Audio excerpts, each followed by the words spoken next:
নমস্কার বন্ধুরা, আমি রানা পাখিরা আর আপনারা দেখছেন ড্রিম লাভার ইউটিউব চ্যানেল। আজকে ভিডিওয় আমি আপনাদের সঙ্গে যে জিনিসটি নিয়ে আলোচনা করব সেটি হলো ম্যাগনেসিয়ামের অভাবে আপনাদের ছাদ বাগানে যে সমস্ত গাছ আছে সেই ম্যাগনেসিয়ামের অভাবে কী কী সমস্যা হয় এবং তার সমাধান কী। এই ম্যাগনেসিয়ামই আপনারা কোত্থেকে পাবেন আজকে আপনাদের সামনে আমি তুলে ধরতে চলেছি।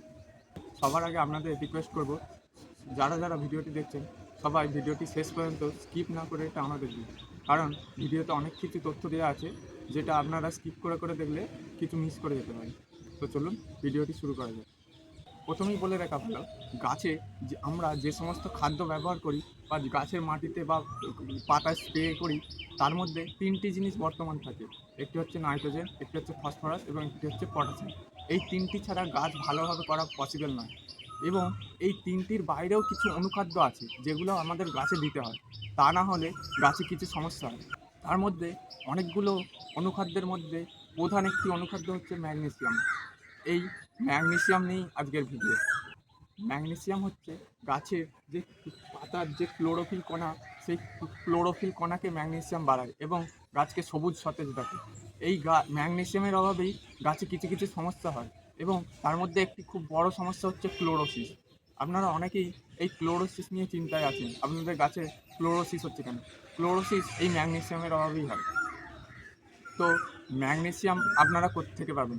ম্যাগনেসিয়াম আপনারা পাবেন এই ইপসাম সল্ট থেকে। এটি হচ্ছে ইপসাম সল্ট বা ম্যাগনেসিয়াম সালফেট। এটি আছে ম্যাগনেসিয়াম। বন্ধুরা, এবার আমরা জেনে নিই এই ম্যাগনেসিয়ামের অভাবে আমাদের ছাদ বাগানের গাছগুলোয় কী কী ধরনের সমস্যা হয়। প্রথমত, গাছ হঠাৎ করে ঝিমিয়ে যাওয়া। আপনার একটি টবে একটি ভালো গাছ আছে, কিন্তু সেই গাছটি যদি হঠাৎ করে ঝিমিয়ে যায় আপনারা বুঝবেন গাছে ম্যাগনেসিয়ামের অভাব আছে। ২ নম্বর হচ্ছে নতুন গাছ আপনারা যখন টবে বসালেন তখনও অনেক সময় গাছ ঝিমিয়ে যায়, সেটাও ম্যাগনেসিয়ামের অভাবে হয়। এছাড়া আপনারা দেখেছেন আপনাদের গাছের পাতা হলুদ হয়ে ঝরে যাচ্ছে বা ফ্যাকাশে হয়ে গাছের পাতা হয়ে যাচ্ছে, সেটিও ম্যাগনেসিয়ামের কারণেই হয়। আর আসি, আপনাদের গাছ ধরুন ছোট অবস্থাতেই রয়ে গেছে, বৃদ্ধি হচ্ছে না, বাড়ছে না, সেটাও ম্যাগনেসিয়ামের অভাবে। ফুল ফল আসছে না বা গাছের পাতা কুঁকড়ে যাচ্ছে, গাছের বৃদ্ধি থমকে গেছে, গাছ দুর্বল হয়ে গেছে, এই সমস্ত জিনিসই ম্যাগনেসিয়ামের অভাবে হয়।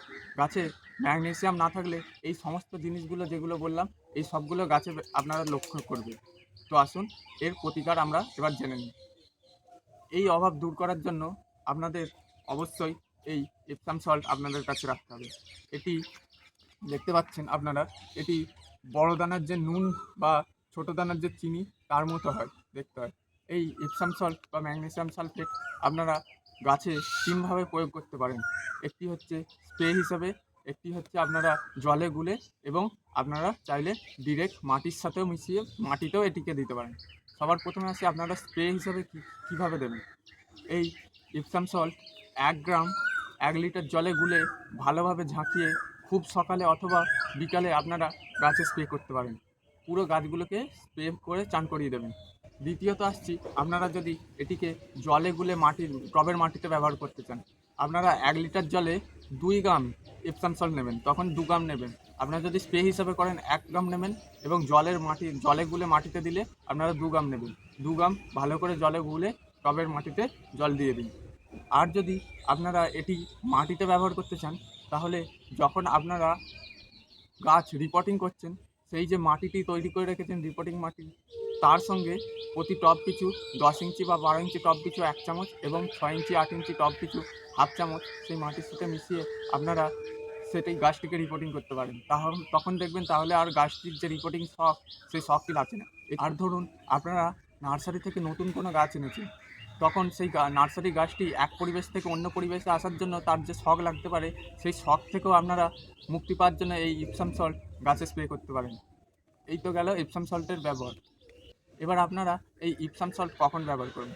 এই ইপসাম সল্ট আপনারা ব্যবহার করবেন খুব সকালে বা সূর্য ডুবে যাওয়ার পর, মানে সূর্য ওঠার আগে ভোরবেলা সকাল ৮টা পর্যন্ত আপনারা এই ইপসাম সল্ট ব্যবহার করতে পারেন। খুব রোদে এটি ব্যবহার করবেন না। এটি ব্যবহার করলে প্রচণ্ড রোদে এটি ব্যবহার করলে এর গাছের পাতা পুড়ে যাওয়ার সম্ভাবনা আছে এবং আপনারা এটি ব্যবহার করার 3 দিন আগে ও 3 দিন পরে গাছের পাতায় মাটিতে কোনো খাবার বা কোনো কীটনাশক প্রয়োগ করবেন না। আর এই যে ইপসাম সল্ট আপনারা ব্যবহার করবেন, এটি মাসে একবারই ব্যবহার করবেন। এটি একবারের বেশি মাসে ব্যবহার করবেন না, তাতে গাছ যতটা পরিমাণেই আপনার অবস্থা গাছের খারাপ থাকুক না কেন, আপনি এইটি মাসে একবারই ব্যবহার করবেন। এবার আসা যাক আপনারা এই এপসাম সল্ট কোন কোন গাছে আপনারা প্রয়োগ করবেন। এটি যে কোনো ধরনের গাছে আপনারা প্রয়োগ করতে পারেন, তা ইনডোর হোক আউটডোর হোক, ফল ফুল সবজি সব গাছে প্রয়োগ করতে পারবেন। শুধুমাত্র সবজি গাছে প্রয়োগ করার সময় যেসব সবজিগুলো আপনারা সরাসরি খান, যেমন ধনেপাতা, পালং শাক বা যে কোনো ধরনের শাক, টমেটো, এইসব জিনিসের ক্ষেত্রে এই ইপসাম সল্ট আপনারা পাতায় স্প্রে করবেন না। সেই সব জিনিসের ক্ষেত্রে আপনারা এটিকে জলে গুলে গাছের মাটিতে দেবেন, পাতায় স্প্রে করবেন না। বন্ধুরা আসুন এবার আমি এপসাম সল্ট আপনাদের সামনে ব্যবহার করে দেখাই। এখানে আমি একটি 2 লিটারের জলের বোতল নিয়ে নিয়েছি এবং আমি প্রায় 2 গ্রাম মতো এপসাম সল্ট ব্যবহার করব।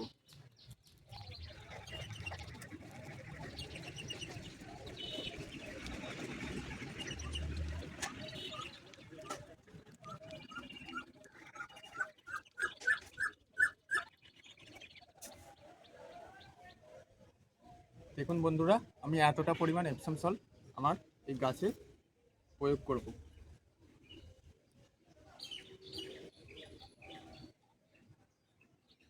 এটি আপনারা নিয়ে ভালোভাবে ঝাঁকিয়ে নেবেন, যাতে এই ইপসাম সল্টের দানাগুলি গলে যায়।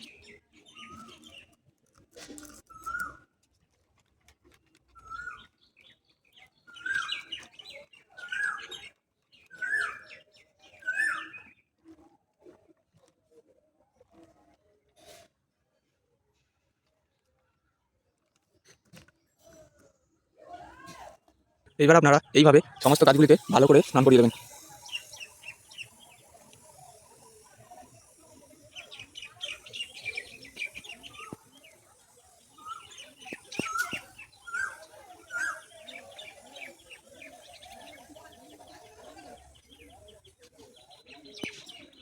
বন্ধুরা দেখতে পেলেন ইপসাম সল্ট বা ম্যাগনেসিয়াম সালফেটের বা আমাদের ছাদ বাগানে কতটা ভূমিকা আছে এবং কোন কোন ধরনের সমস্যা থেকে এই এপসাম সল্ট বা ম্যাগনেসিয়াম সালফেট আমাদের গাছকে বাঁচায়।